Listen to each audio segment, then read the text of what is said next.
Hi అండి. Namaste. Welcome to Devisiri vlogs and kitchen. నేను మీ దేవి. ఈరోజు మన కిచెన్‌లో ఒక కొత్త రకం పులుసు చూపించబోతున్నాను. మరి ఆ పులుసు ఏంటి? దానికి కావాల్సిన పదార్థాలేంటో చూసేద్దాం రండి.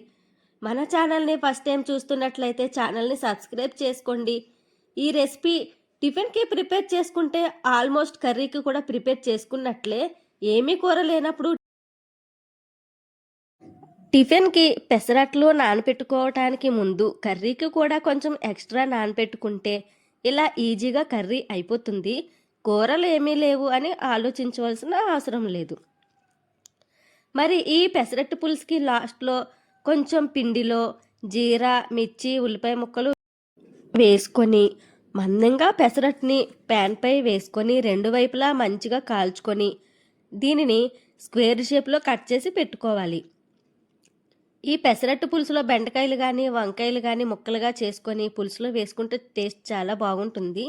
నా దగ్గర వంకాయలు లేవని బెండకాయలు వేస్తున్నాను. ఉల్లిపాయ, టమాటా, అల్లం వెల్లుల్లి పేస్ట్ చేసి, పచ్చిమిర్చి, పులుపుకి సరిపడా చింతపండు గుజ్జు ఇవన్నీ రెడీ చేసి పెట్టుకున్నానండి. ఇప్పుడు తయారీ విధానం చూసేద్దాం. ఒక బాండీలో 3 స్పూన్స్ ఆయిల్ వేసుకొని, ఆయిల్ మరిగిన తర్వాత మనం రెడీ చేసిన ఉల్లిపాయ పేస్ట్ వేసుకొని వేపుకోవాలి. పసుపు వేసి ఉల్లిపాయ పేస్ట్ పచ్చివాసన పోయే వరకు వేయించుకొని అందులో మిర్చి, బెండకాయ ముక్కలు వేసి ఒకసారి బాగా అన్నీ కలుపుకోవాలి. ఇప్పుడు దీనిలో ఉప్పు, కారం, చింతపండు గుజ్జు వేసుకొని కలుపుకున్న తర్వాత ఒక గ్లాస్ వాటర్ పోసుకొని మరిగించుకోవాలి. చూడండి, పులుసు బాగా మరిగింది కదా!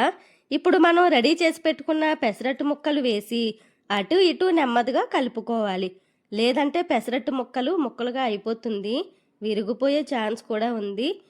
ఇంకా లాస్ట్‌లో మసాలా పౌడర్, జీరా, మెంతులు వేయించి పొడి చేసి హాఫ్ టీ స్పూన్ వేసుకోవాలి.